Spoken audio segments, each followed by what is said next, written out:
I have catalogued 41 species across 6 contested star systems. I have recorded the Vrethkai organisms that breathe vacuum and digest hull alloy for calcium. I have filed reports on the Oseran brood, who communicate exclusively through bioluminescent skin pulses and who once collapsed a moon's orbit to win a territorial dispute. I have observed the Gorek siege forms, which grow additional limbs in response to losing them, and whose pain threshold registers as an error in our medical instruments because the instruments assume pain is a response that stops. I believed I had seen the strongest things the galaxy had to offer.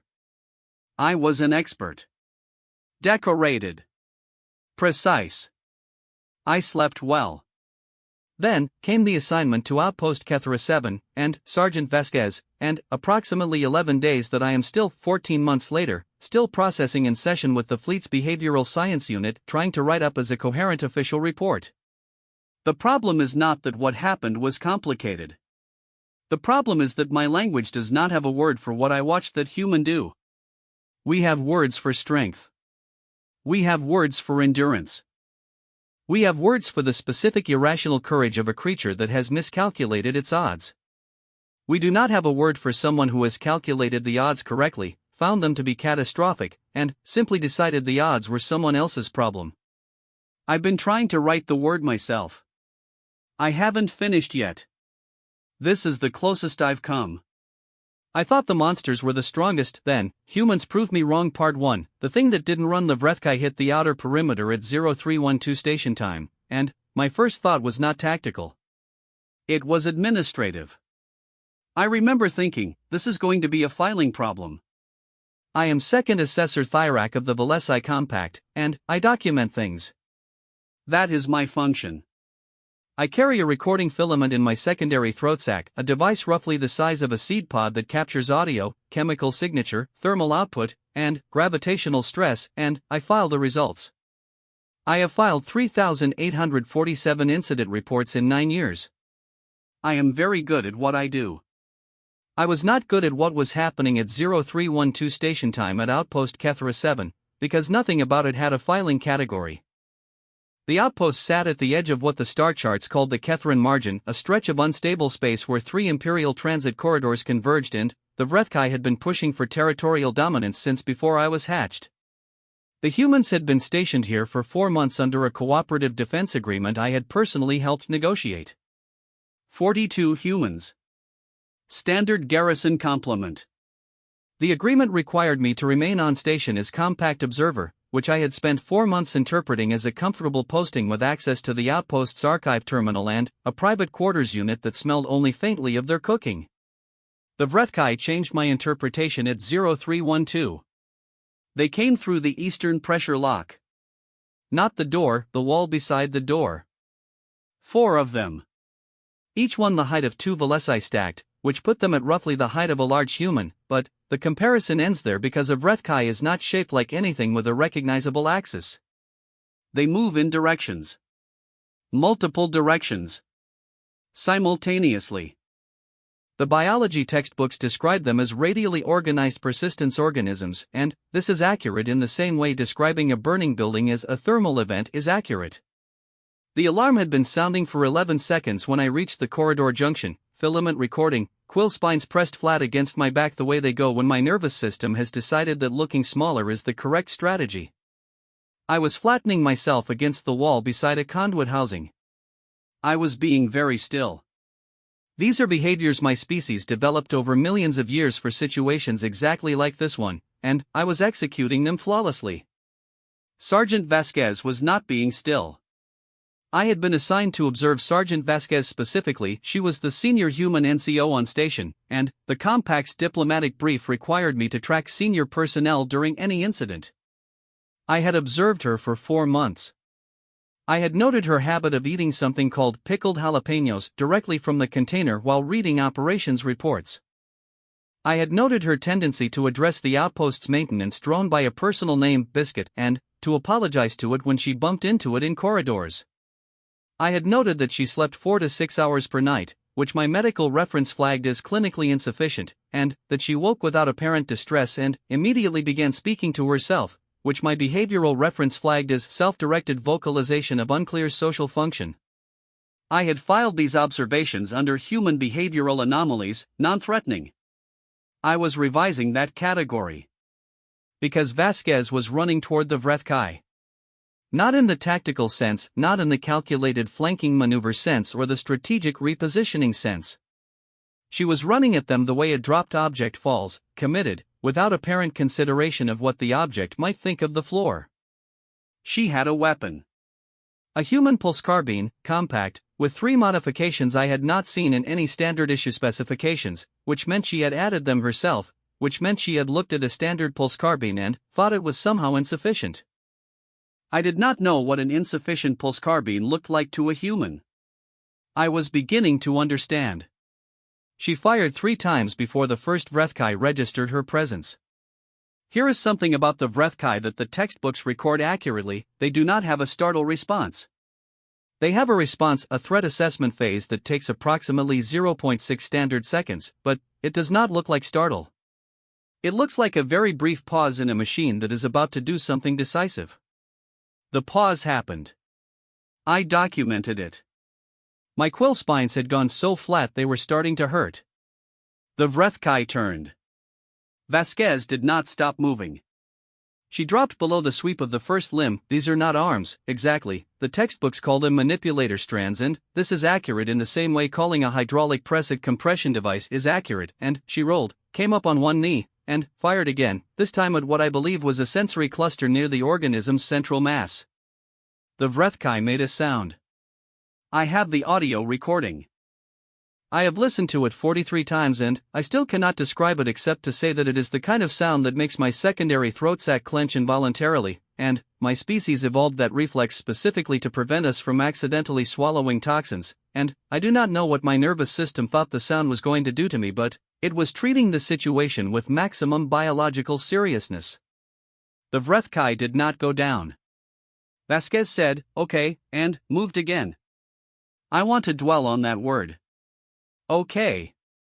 In human communication, as I had filed it, okay functions as an acknowledgement, a low-intensity signal of comprehension or acceptance. Acceptance. She used an acceptance word.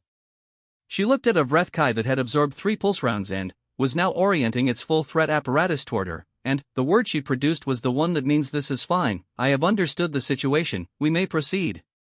I was producing a very different kind of sound. I was producing the Valesi equivalent of a distress vocalization, which is a high-frequency resonance that originates in the chest cavity and exits through the quill spines as a faint harmonic. Completely involuntary. I had not produced this sound since I was a juvenile hiding under my nest mother's secondary body panel during a storm. I noted this in the filament record. I noted it clinically, because clinical notation was the only thing I had left. 2 more humans came around the far junction at a run. Corporal Osei, who I had documented as the outpost's designated medic and who I had separately documented as the person responsible for the smell of something called jollof rice that periodically made its way through the ventilation system. And Specialist Nowak, whom I had documented primarily as the one who laughs at things that are not jokes. They were both moving with a quality I did not have a word for, not bravery in the classical Valesi sense, which implies a measured calculation of acceptable loss, but something faster than that. Something that had skipped the calculation step entirely. The 4 Vrethkai turned toward the new threats. This is what Vrethkai do, they redistribute attention across multiple threat sources with mechanical efficiency. It is why they are effective. It is why the Compact's military doctrine, in the event of a Vrethkai incursion of this scale into a defended position, specifies 2 options: containment or evacuation. Vasquez used the redistribution. She moved inside the turning radius of the nearest organism, inside, meaning closer, meaning between it and the wall, and she did something I cannot describe except by the result: the Vrethkai stopped moving. Not dead. Not incapacitated. Stopped. A sensory disruption, I would later learn, delivered with a device she had taped to the inside of her left forearm, which she had constructed from components I was able to identify as originating in a communications relay module, a medical stimulator, and something from the outpost kitchen that I believe is used to make bread. It had taken her 11 minutes to build it. She had built it after the first perimeter breach earlier in the week, when a Vrethkai scout had tested the Eastern Sensor Array and she had filed her own assessment of their movement patterns to the station commander and noted that pulsefire alone was insufficient and proposed the disruption device and been told there was no equipment for it and said, "I'll figure something out." I had been present for that exchange. I had filed it under human communication, standard problem-solving dialogue. I was filing it differently now. Osei and Nowak hit the remaining three from both angles simultaneously, and I noted, while pressed against the conduit housing, quill spines producing harmonics that were probably audible to anyone within 4 body lengths, that the humans did not need to communicate to coordinate. There was something in how they moved that implied an agreement reached before the movement began, a shared understanding of geometry and timing that did not require words. My species achieves similar coordination through pheromone chains, chemical messages that establish a tactical consensus in approximately 3 seconds of close proximity. The humans had apparently achieved something analogous through 4 months of shared meals and maintenance rotations and what I had filed as casual conversation of no operational significance. I was revising that filing too. The fight lasted 4 more minutes. The Vrethkai are not prey, I want to be precise about this, they are not organisms that lose easily or retreat without cost. The Compact has contested their expansion for 60 years and achieved, at best, a managed stalemate. What happened in that corridor was not a Compact operation. It was 3 humans and a kitchen appliance. When it was over, Vasquez stood in the corridor with blood on the left side of her face, a cut from something minor. She had not noticed it, and looked at the disruption device on her forearm and said, Then, she pulled it off, looked at it, and said, "Held up better than I thought." Then, she looked at Osei and said, "You good?" And Osei said, "I tweaked something in my knee," and Vasquez said, "Nowak, help him to medical," and Nowak said something that my translation matrix rendered as a commentary on the structural integrity of Osei's knee relative to his general operational choices, and Osei responded, and they were both laughing. They were laughing. I documented this. I am still not sure what category it belongs in. There is a concept in Velesi professional culture, not a word, exactly, but a compound behavioral descriptor for the state of having encountered something that falls entirely outside your professional frameworks and requires you to begin building new ones from basic principles. We call it Velsitha. The closest human approximation might be going back to school, except Velsitha does not imply education so much as it implies a particular kind of vertigo, the sensation of competence leaving the body. I was experiencing Velsitha in the corridor while 3 humans laughed about a tweaked knee. I had been watching them for 4 months. I had been watching the wrong things. Vasquez passed me on her way to the command post, and she glanced at me, not at the quill spines, not at the recording filament, not at my extremely documented expression of biological distress, and she said, "You all right, Thyrak? You look a little flat." She meant the quill spines. "I am documenting," I said. "Yeah," she said, and kept walking. "You do that." I kept documenting. I could not have stopped if I had wanted to. I had 16 open notation fields and 0 adequate categories, and the filament running in my secondary throat sac was going to need a completely new indexing system before I could file anything. I started the new index that night. I labeled it with the only term I had that came close. I labeled it, "Things That Do Not Run." It would get much longer before I was done. I thought the monsters were the strongest, then. Humans proved me wrong. Part 2, the part where I started asking wrong questions. The outpost ran on a 26-hour clock calibrated to no planet I had ever visited. This bothered me more than it should have. I am an observer. I adapt. I have adapted to 17 different station chronologies in 9 years of field assessment, and I have filed precisely 0 complaints about any of them because complaints are not part of my function. But there was something about the Kethra 7 clock that landed wrong in my biology, some interaction between the rhythm of the light cycling and the ship hum of the environmental systems that left me perpetually unsure whether I should be asleep or awake. I had begun drinking the human beverage called coffee specifically because it appeared to chemically compel wakefulness without requiring a decision about it. It tasted like the residue inside a spent coolant coupling. I was on my 4th cup of the day when I found Vasquez on the observation deck at what the outpost clock called 0630 and what my body was calling the wrong time to be doing anything. she was not doing anything that I could immediately classify. She was sitting on the floor, not in a chair. The deck had chairs, she had bypassed them specifically, with her back against the viewport housing, and she had a small device in her hands that was producing sound. Not music in the Velesi sense, which requires a harmonic architecture with encoded social information. This was looser than that. This was a single line of melody that she was producing herself, modifying in real time, sometimes stopping and starting over with minor variations. It was not tactically necessary. It was not operationally significant. It was not, by any measurable metric, achieving anything. I sat down across from her, because the floor appeared to be the social choice, and because I had Velsitha still running heavy in my chest, and I had learned over the last 6 days that proximity to Vasquez seemed to accelerate the process of building new frameworks. I did not examine this preference too closely. She did not stop playing when I sat.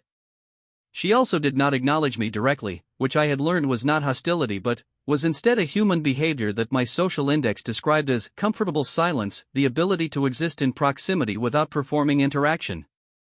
The Velesi do not have this. We have proximity acknowledgement protocols that are essentially mandatory. Sitting with someone without conducting them is, in Velesi social grammar, a statement that you find the person beneath your notice. I had to recalibrate this entirely in month 1. I listened to the device for a while. The filament recorded it.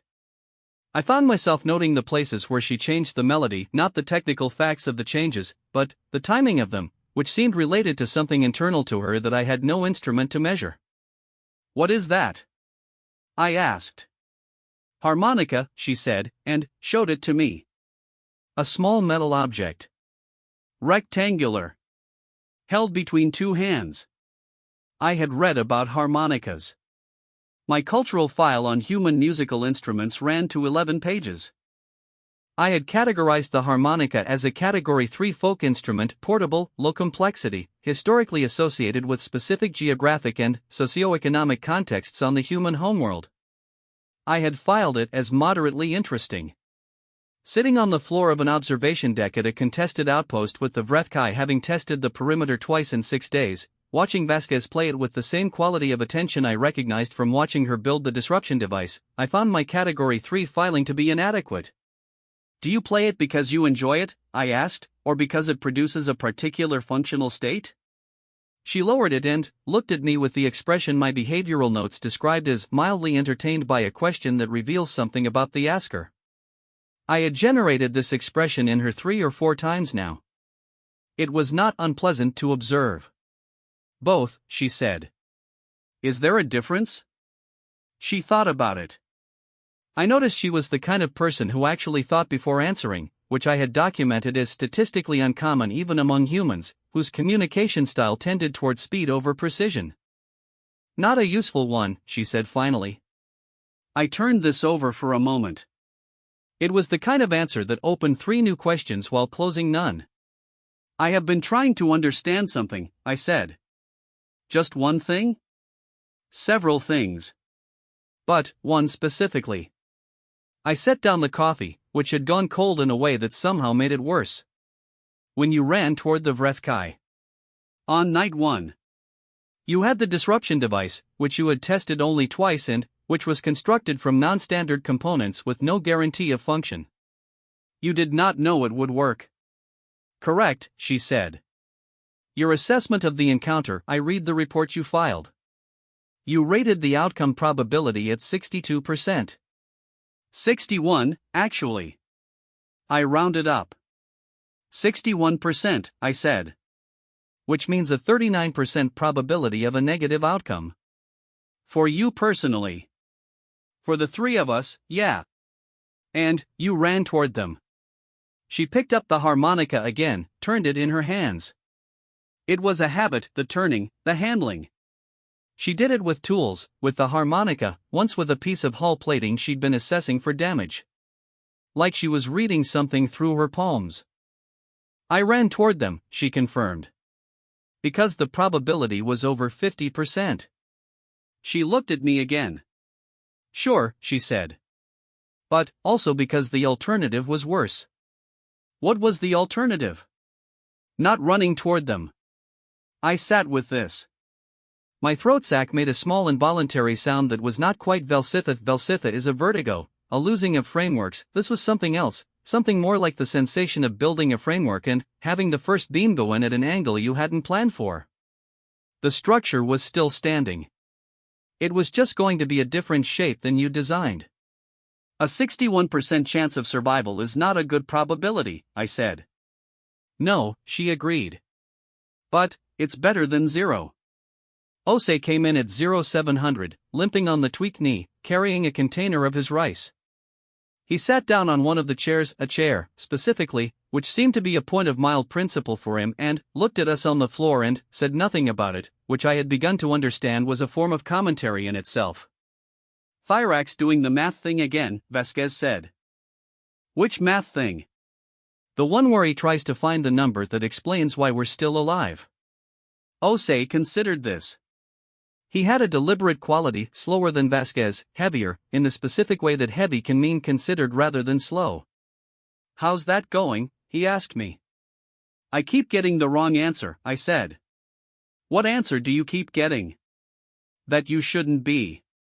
He smiled at this, and I had enough behavioral data by now to know the smile was genuine and not the social performance smile I had initially categorized all human smiling as. That tracks, he said. This was another thing I was documenting. The human's relationship with their own survival odds. In Valesi strategic culture, we have a concept called thresh, a calculation of acceptable engagement. You do not fight a battle where survival probability falls below 70% unless the strategic value of the objective exceeds the calculated loss. It is not a preference. It is a doctrine. An ethical framework, almost. Warfare conducted without thresh is considered reckless, even dishonorable. I had mentioned thresh to Vasquez on day 3, attempting to contextualize my confusion about the corridor encounter. She had listened carefully, asked 2 clarifying questions, and then said, huh. And what happens if the thing you're protecting is below the line? I had not had an answer for this. The doctrine does not address it, because the doctrine assumes the strategic value can be calculated in the same register as the survival probability. I spent the better part of a day cycling through the relevant literature. I found nothing useful.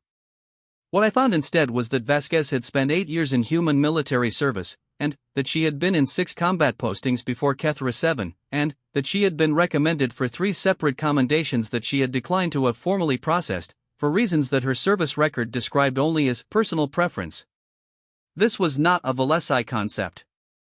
We have an entire secondary documentation trail for commendations. We have archivists who specialize in commendation records. The idea of receiving one and, then, specifically requesting that it not be filed anywhere was, in my professional experience, unprecedented. I asked her about this at 0730, while Osei was eating and the outpost was beginning to produce its morning sounds, footsteps, equipment checks, the distant rhythmic clanging of specialist Nowak doing whatever Nowak did to equipment that made that sound. She shrugged. I don't need a record of it. Why not? Because I know it happened.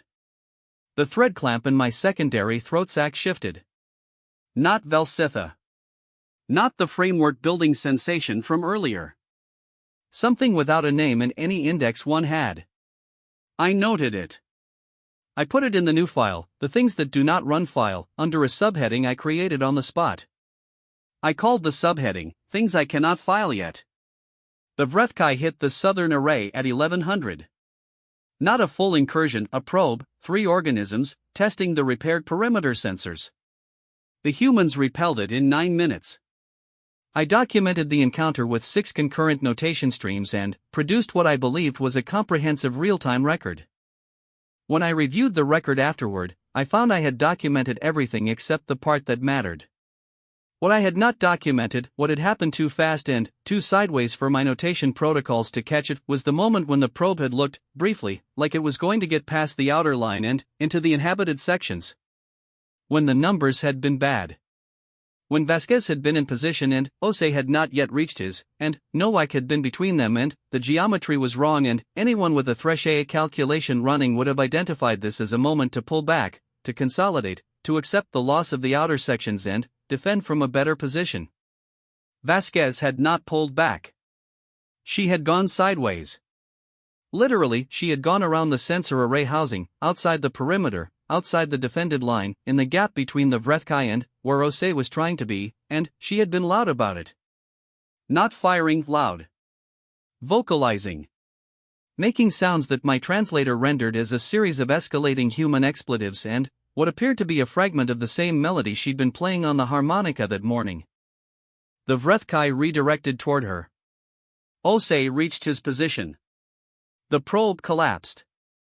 I had watched this happen, and my notation protocols had produced 6 streams of data, and none of them captured what I was looking at. I knew that. I sat with the review for a long time, and I finally wrote, in the notes field, the only sentence that seemed accurate: she made herself the target on purpose. This was not a sophisticated tactical observation. Ose made the same point in the debrief, more technically. The station commander nodded and used words like successful decoy operation and adaptive response. These were accurate. They were also, in the way that precise words can be, wrong. Because a decoy operation is something you plan.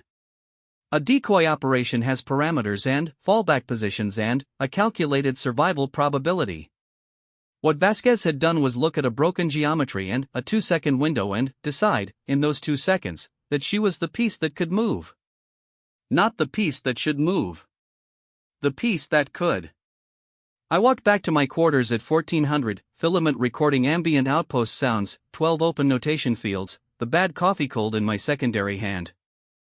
I sat at my archive terminal and opened a new assessment document and stared at the blank entry field for a long time. My standard assessment framework had 12 primary categories for evaluating non-compact military personnel during observation postings. I had filled in 9 of them. The remaining 3, combat doctrine compatibility, strategic rationality index, and threat response profile, were still empty, because I kept writing entries for them and then reading them back and finding them wrong. Not wrong in the factual sense. Wrong in the sense of describing a different thing. I had written, for combat doctrine compatibility, incompatible with standard compact engagement parameters. This was accurate. I had also written, on a separate unlabeled line directly below it, effective. These 2 statements should not both be true. The entire architecture of compact combat doctrine is built on the premise that compatible and effective are the same thing, that you cannot have the latter without the former. This is not an opinion, it is the foundational assumption of the entire framework. Vasquez was taking that assumption apart one improvised engagement at a time, and I did not yet have a doctrine to replace it with. I closed the assessment document without saving. I opened the things that do not run file. I added, she made herself the target. Willingly. Because the math said she was the only variable she controlled. Then, I sat there and thought about the harmonica. Not the music, I was not thinking about the music. I was thinking about the way she had held it. The way it was worn at the edges from handling. The way it was clearly old, older than the outpost, older than this posting, old in the way that objects are old when they have been kept because they mean something rather than because they are still useful.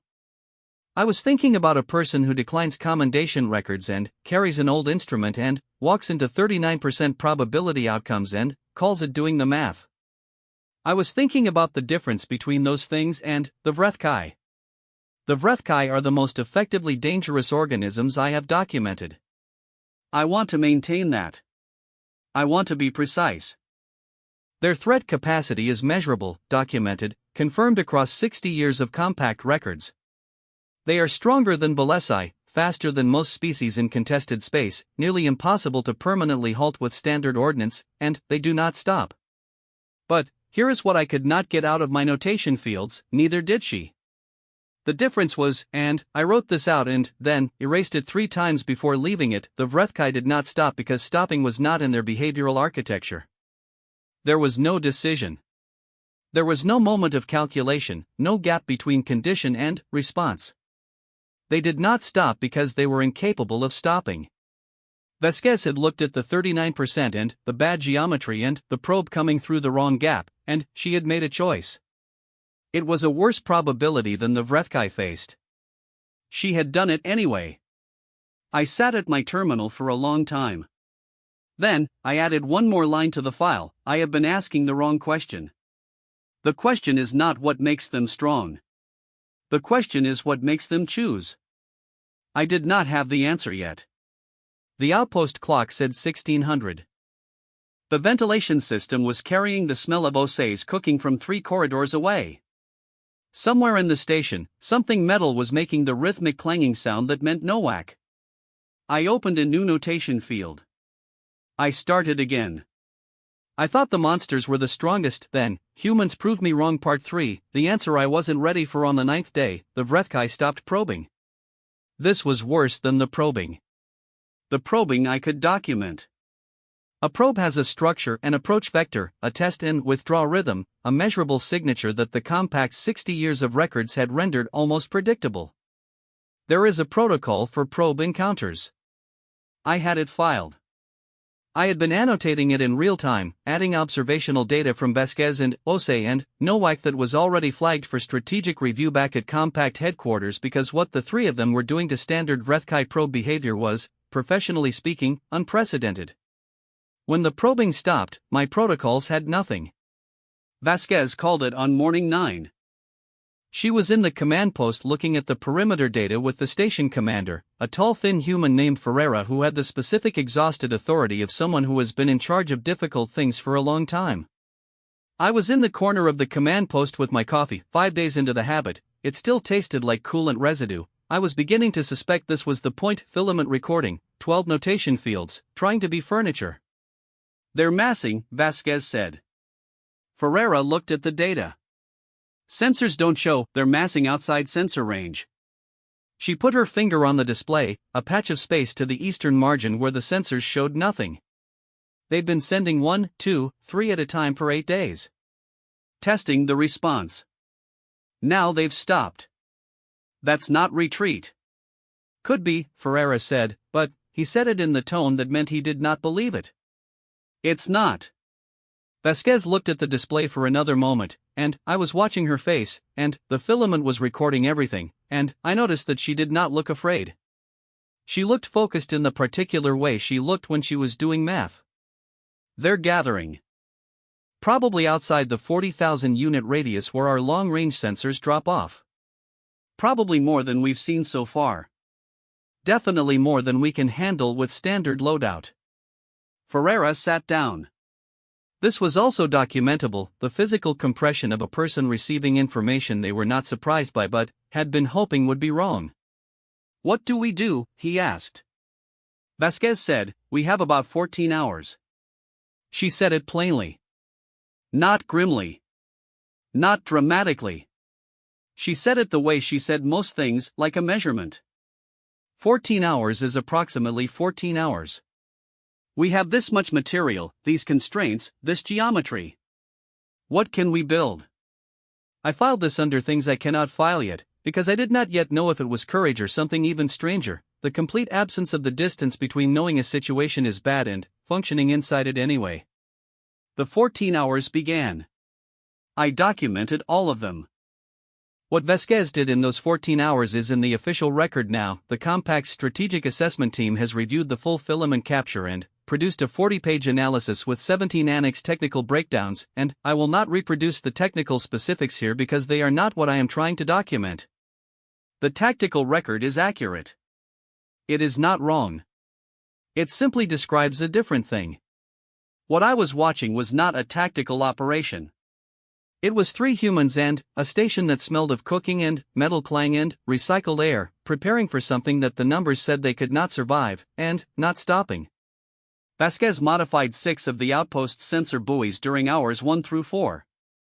She did this with Nowak, who turned out to be something extraordinary with electronic components, not in the trained sense, not in the accredited specialist sense, but in the way that some organisms have a fluency with certain physical systems that exceeds formal understanding. Nowak took components apart and put them together differently, and the things they became were better than the things they had been, and when I asked him how he knew what to do, he said, I just try stuff and see what happens, which is the most alarming sentence I have encountered in 9 years of field documentation, and I put it in the file immediately. Ose spent hours 1 through 5 preparing the medical bay, which involved an organizational and logistical intensity that I recognized as the behavior of someone planning for a specific volume of casualties. He knew the number.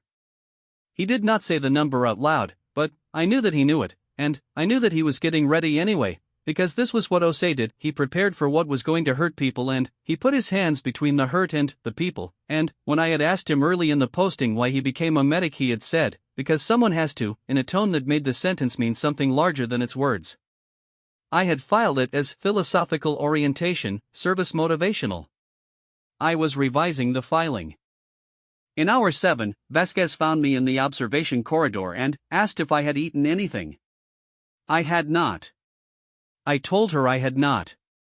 She brought me food from the outpost stores, a container of something that was not the jalapenos or the rice but a third category, compact and calorie-dense in the way human field rations are designed to be. She sat down on the corridor floor. I sat beside her, because this had become the social grammar. We ate in the comfortable silence way for a while. The outpost hummed around us.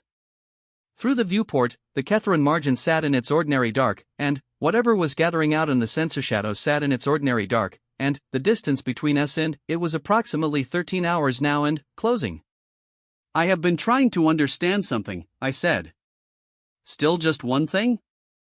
The same one. I looked at the viewport. I have been trying to understand why. Not how. I can document the how. The why is I keep getting the wrong answer. What answer do you keep getting? That it is irrational. She was quiet for a moment. Yeah, she said. It is. I waited.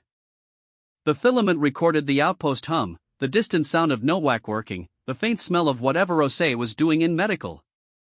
You want the actual answer, she said. Yes. She looked at the viewport and was quiet for long enough that I started to think she had decided not to answer. Then, she said, it's because of them. I waited. Osei. Nowak. Ferreira. The 26 other people on this station. She did not look at me. If I calculate my way out of a bad position and they're still in it, that's not a survival. That's just a different kind of loss. She turned the empty food container in her hands, the same way she turned the harmonica, reading something through her palms. I've tried to explain this in reports before. It doesn't translate into doctrine. No, I said. It does not.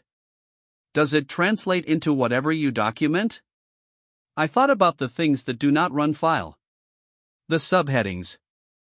The 14 open notation fields.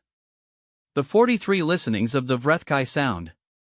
The sentence I had written and erased and rewritten. I have been asking the wrong question. I am still building the category, I said. She smiled. That's fair. The Vrethkai came at hour 14. Not a probe. Not a test and withdraw.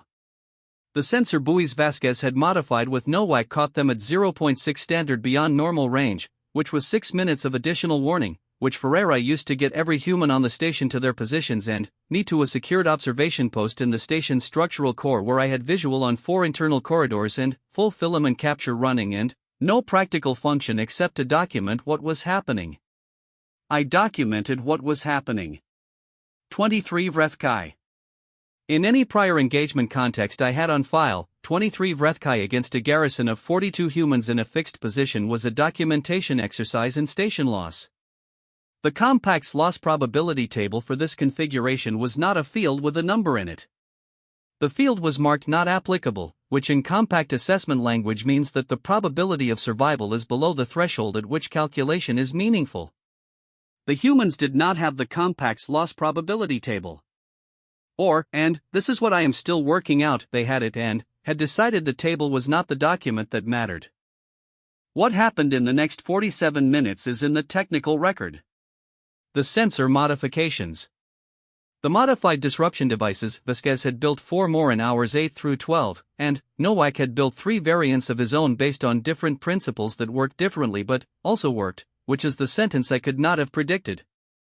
The geometry Vasquez had mapped out across 9 days of watching Vrethkai move, which she had turned into a defensive layout that was not in any doctrine I had on file because it was based on watching a specific set of organisms in a specific environment and building a specific response rather than applying a general principle. The Vrethkai adapted. This is what the Vrethkai do, they adapt. They hit the modified perimeter and reconfigured. They hit the disruption zones and reconfigured. They hit the revised positions and reconfigured again. Each reconfiguration was faster than the last. Vasquez had planned for this. She had planned for it by leaving gaps in her own layout. Not mistakes, deliberate gaps, invitations, corridors that the Vrethkai would assess as weaknesses and route through, which routed them into positions where the disruption devices overlapped and the geometry was wrong for them and right for the humans. She had not built a fortress. She had built a puzzle with a solution that only worked if you already knew where the Vrethkai would go. She knew because she had watched them for 9 days. Not from a distance. Not from documentation. From running toward them. I watched this from the secured observation post. I had the filament running on 6 separate channels. I had 12 notation fields active. I had the cold coffee in my secondary hand and my quill spines doing the harmonic thing. I was documenting everything. I could not have stopped. At minute 31, the engagement broke. Not decisively, not in the clean sense, but the Vrethkai mass reconfigured in a way that the assessment pattern library calls strategic disengagement, which is compact clinical language for retreat. It took 16 more minutes to confirm. 47 minutes total, start to confirmed withdrawal. The station loss probability table said not applicable. The humans said 47 minutes. I sat in the observation post for a long time after the confirmation. The filament was still running. The notation fields were still open. I was not writing in any of them. I was thinking about the Vrethkai, the way I had always thought about them, as the measure, as the apex of what contest in contested space looked like. 60 years of compact records. Not applicable fields. The understanding, deep in my professional framework, that some organisms are what the rest of the galaxy is measured against. I was thinking about a human sergeant who built weapons from kitchen appliances and carried an old harmonica and declined commendations and ate things called pickled jalapenos and turned 39% probability outcomes into the math that was better than 0. I was thinking about Nowak, who tried stuff and saw what happened. I was thinking about Osei, who had preset the medical bay for a casualty count he'd calculated and hoped was wrong and been right about and treated everyone on that list by hour 52 and then gone to his quarters and made his rice. I was thinking about what I had written in the file. I have been asking the wrong question. The question is not what makes them strong. The question is what makes them choose. I had the answer now. It was not a comfortable answer. It did not file cleanly. It did not have a probability table and it did not have a doctrine field and it did not reduce to a threshold I could mark as the boundary between rational engagement and something else. It was not going to fit in any of my 12 standard assessment categories. The answer was, because of them. Because of Osei and Nowak and Ferreira and the 26 other people on the station. Because the calculation Vasquez ran was not survival probability. It was a different calculation entirely, a measure of what she was willing to become on the other side of the math, in the world where she calculated correctly and walked away and everyone else didn't. She had looked at that world and found it worse than 39%. That was it. That was all of it. It was completely irrational and it had saved 42 lives and I did not have a Valesi word for it, and I had been in this profession for 9 years, and I was sitting in a station observation post with cold coffee and a recording filament and 12 open notation fields and the clearest failure of my professional vocabulary I had ever encountered. I opened the things that do not run file. I read back through the subheadings. The things I cannot file yet entries. The sentence about the wrong question. Then, I wrote, at the very end, what I now believe to be the accurate assessment: the Vrethkai are strong because they cannot choose otherwise. They are the measure I have always used. They are not wrong to be the measure. But, they are a measure of one kind of thing, the kind that presses forward because there is no architecture for stopping. Vasquez pressed forward because she looked at stopping and decided it cost more than she was willing to pay. I do not know what to do with this professionally.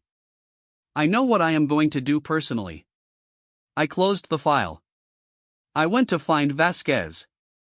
She was in the corridor outside the command post, sitting on the floor with her back against the wall, not a chair. The corridor had chairs now, someone had put them there, she had bypassed them, playing the harmonica. The melody was different from the morning version. Slower. I sat down across from her and did not perform a proximity acknowledgement, and she did not perform one either, and after a while she lowered the instrument. "You want to know something?" she said. "I usually do," I said. The first time I did this ran towards something instead of away from it. She turned the harmonica in her hands. I threw up afterward. In a corridor, by myself, for about 5 minutes. Then, I filed a report and went back to work. I looked at her. "I'm telling you," she said, "because you're building a category. And I think that belongs in it." My throat sac made the small involuntary sound. Not Valsitha this time. Not the framework building sensation. I identified it, after a moment, as the specific sensation of a category closing, of a description finally being large enough to hold what it was meant to hold. I said, "Thank you." She said, "Yeah," and went back to the harmonica. I opened the notation field. I wrote, "She was afraid. She chose anyway. She didn't tell anyone until it was useful." Then, I wrote, below it, the last entry in the file, "The strongest things I have documented press forward because they cannot stop. I have watched something stronger. It is not a species. It is a decision, made in a corridor, in the bad math, when the option you don't take would be easier and you take the hard one anyway because of the people standing in it with you. I do not have a word for this.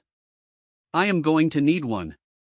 I closed the file and sat in the corridor with the cold coffee and the sound of the harmonica in the recycled air, and I did not try to file anything for a while, and the outpost hummed around us, and the Kethrin margin sat in its ordinary dark, and I thought, I have been cataloging the wrong things for 9 years. I am going to start again.